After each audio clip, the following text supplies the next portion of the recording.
Maoist activity also increased manifold. Yes, Naxalism was a very, very serious internal security threat for India. The country will be in a position to eliminate Maoism or Naxalism, which we call the small farmers and peasants. They have always been exploited. It starts with a very, very high positive ideological motive, but it starts that way, but it degenerates into an organized crime. Information called Knowledge Answers. Welcome to Chai with Karan, the one-stop destination for civil services strategy, current affairs, and mentorship that matters. Today, we bring you insights from someone whose pen has shaped public opinion for decades. His mentorship has mentored hundreds of UPSC aspirants. It is wonderful to introduce Mr. Sukuno Guru, a veteran journalist, author, and a teacher with over 40 years of experience in institutions like the Times of India, the India Today Group, and the Economic Times. Currently serving as the Executive Director at Sea Water Foundation. Mr. Guru's sharp analysis on current affairs is regularly featured on top media platforms. So let's dive into this exclusive session where we decode the changing dynamics of India. Thank you so much, Rupali. And young friends, the name itself suggests what we intend to do. Chai with current. Current means current affairs. And the tagline below is cracking the GS challenge. So our intentions are very clear. But I'll also state this. We are not an organized coaching center and we will not be. There are dozens of coaching centers, some good, some average, some very bad, and we realize your need to pay a hefty fees and go to the coaching centers because civil services exams are very highly competitive. But what we offer is a force multiplier. So when we discuss and analyze news and current affairs developments, issues and controversies, we will always look at it from a historical perspective so that you gain new and fresh insights. Now, what do I mean by historical perspective? I think मेरे ख्याल से आप सब जो civil services की तैयारी अभी कर रहे हैं, इंक्लूडिंग यू, मुझे लग रहा है कि आप सब लोग 21वीं सदी में ही पैदा हुए हैं. Almost all of you were born in this century. तो आप लोग जाइए अपने पेरेंट्स से पूछिए और your elders. Go and ask them the following. When you were born, were your parents using smartphones? When you were born, did your parents enjoy high-speed internet the way we do it now? When you were born, were your parents using digital payments and transactions? When you were born, were your parents watching videos and shows on YouTube? And when you were born, were your parents spending hours every day on social media platforms? The answer is no. So young friends, see how dramatically India and the world have changed in just about 25 years or less. So every time we look at news and current affairs developments as it relates to general studies for civil services exams, it's very important to look at historical perspective so that we gain fresh insights and we have the edge during the civil services exam. And do remember, friends, I have always repeated this, that being better informed increases the chances of your success, not only in your career, but also in your life. And we all pray and hope that you succeed in your civil services efforts. हम उम्मीद करते हैं कि आप कामयाब होंगे, but remember this, being better informed is a surefire recipe of success no matter what career you eventually adopt. Thank you, sir. Welcome to this episode of Chai with Karan. Today, we are going to discuss, there was a civil services mains paper question that tells us about the threat of Naxalism. So, could you elaborate us, sir, about this issue? Yeah, actually, Rupali, the threat of Naxalism or Maoism, or as officially it is known in the official government books. It's called left-wing extremism. It had been a very, very serious danger to India between, let's say, the late 1980s till about recently. But there is very good news on that front, Rupali. The fact is that over the last few years, security forces in India have been extremely successful in eliminating not just the cadres of the Maoists, but also their top leaders. So to that extent, as of today, when we sit in 2025, we can say that yes, Naxalism was a very, very serious internal security threat for India, but it is no longer that serious a threat. And as you can see, in the chart which is there was a time, when lots and lots of about more than 136 districts in India across many states were badly affected by Naxalism or Maoist violence. Now that has reduced to just about 36 now, and the success of security forces, particularly in Chhattisgarh, in recent times means that that kind of danger doesn't exist anymore. And do remember, the Union Home Minister Amit Shah has said that by March 2026, the country will be in a position to eliminate Maoism or Naxalism. That may or may not happen, but yes, the good news is that the very, very serious threat posed till a decade ago or even 5 years ago doesn't exist anymore. Sir, how the most Maoist menace has declined? As I said earlier, two key factors are involved here. One is obviously the security forces, intelligence gathering, their activities, their ability to enter forest areas or hilly terrain or deep interiors where Maoists and Naxalites normally stay and operate has increased manifold. And it also needs political will. It's like this.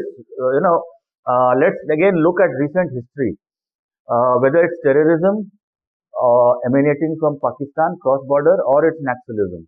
Between 2004 to 2014, every year there used to be a bomb blast in a major Indian city.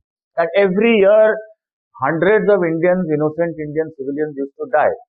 And there was no stop to it. Every year. And, you name it. Similarly, Maoist activity also increased manifold. But political will came about after 2014 when a new regime came into place. And you must remember, Rupali, and I think you know about this, that 2014 के बाद से किसी भारत के बड़े शहर में bomb blast या Islamist kind of attack हुआ नहीं है. There have been attacks, Pathankot, and mostly confined to Jammu and Kashmir. But एक भी शहर में एक भी ब्लास्ट नहीं हुआ है 2014 के बाद. Similarly, the same kind of political will has been in operation when it comes to dealing with Naxalites. So when there is political will, there is a lot of criticism of the government by human rights groups and other NGOs. You are committing atrocities in the name of fighting Maoism and Naxalites.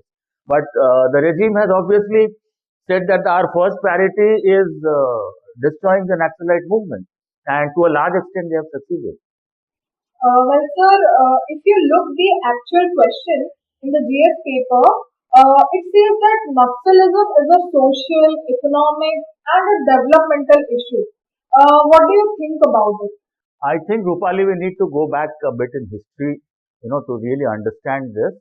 Is traditionally for centuries and centuries, the peasants, which we call the small farmers and peasants, they have always been exploited by landlords, by zamindars, by kings, by emperors, by others. They have never got a fair and just due. Even if they produced agriculture products, a large part of it was taken away by the king as taxes. Some of it was snatched away by the zamindar as something else. So they had a very raw deal. So throughout history in India, we have had peasant rebellions, peasant revolts. It's not a new thing. It's happened even in the 13th, 14th century, 700, 800 years ago. It's happened in the 18th century. It's happened in the 19th century. So peasant revolts have been there. What has happened with this particular breed of Naxalism, what we call Maoism, is very interesting. Historically, it's a very interesting thing. From a purely peasant grievances, it became a ideological war front. So I think in one of the earlier episodes we had discussed how Mao Zedong used ruthless violence to take over China, and the Communist Party became completely in control of China, and Mao Zedong was the effective leader, and he never hesitated and shied away from using violence.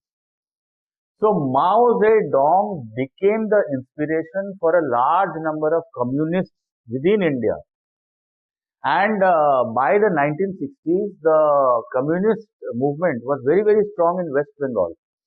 तो एक जगह है, एक district type का है बंगाल में, उसको नक्सल बारी बोलते हैं. तो वहां पे ये पहला वायलेंस शुरू हुआ, पुलिस फायरिंग हुआ, then they retaliated and then it was endless cycle of violence. So because it started in Naxalbari, we call it Naxalism. And because it was inspired by Mao and his violence, we call it Maoism. But actually it is left-wing extremism. And gradually what happened is that it did not stay confined to Bengal.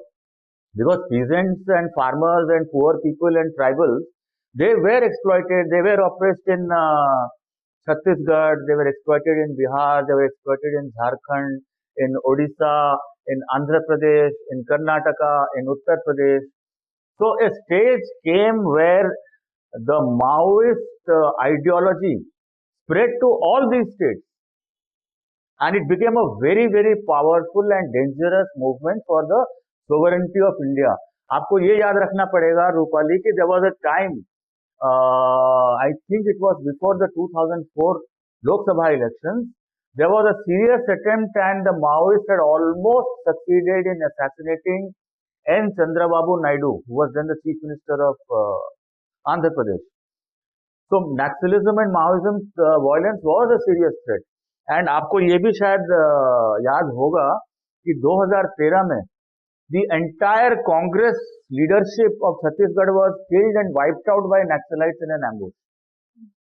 And in Jharkhand, in Chhattisgarh, in Odisha, Andhra, hundreds of policemen have died. Policemen, CISF, security forces, CRPF forces.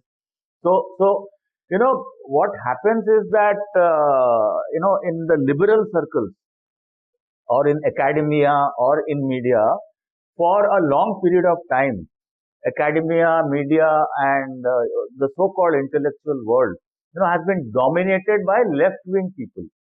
So naturally, it is but natural to have sympathy for tribals and the poor farmers who have been oppressed.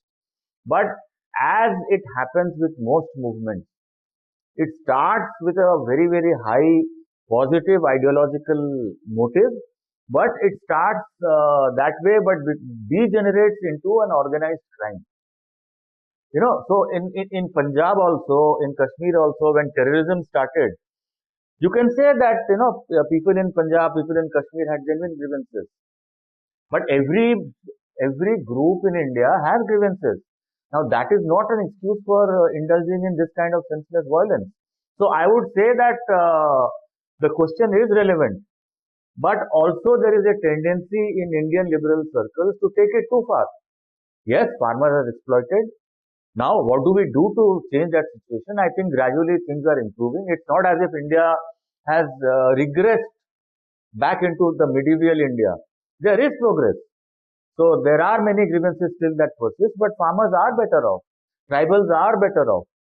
And to use that an excuse to indulge in senseless violence, in my opinion, is definitely not a good idea and not healthy for any democracy. But sir, what about the social and economic aspects? See, in any society, there will never be complete equality. No society is completely just. Even if you take Western democracy, there is a lot of injustice. There is still a lot of exploitation. And the marginalized, the poor are invariably exploited no matter what the society is. And in India, you have an added element called caste. right? And other ethnic identities. So in India, social conditions are such that exploitation has been an inevitable reality. And economic exploitation too has been an inevitable reality. And development or what we say, the fruits of development have taken too long to reach these affected people, tribals, villagers, poor farmers, landless laborers. शायद आपको याद भी होगा कि करीब 40 साल लगभग हो गए हैं तब राजीव गांधी प्रधानमंत्री हुआ करते थे. And he said that for every rupee that we send from Delhi, only 15 paisa reaches the genuine beneficiary. So that element was there. And possibly that was a trigger that started the Naxal movement in West Bengal. But it became an organized crime racket, as I told you, because the Maoists became extortionists. They started killing innocent villagers. They started raping women, and the same thing happened in Punjab. Initially there was silent support for Khalistanis in Punjab, but when Khalistani terrorists started raping village girls, the entire tide turned. Same thing has happened in Kashmir. So, social and economic and development aspects, yes, but up to a limit.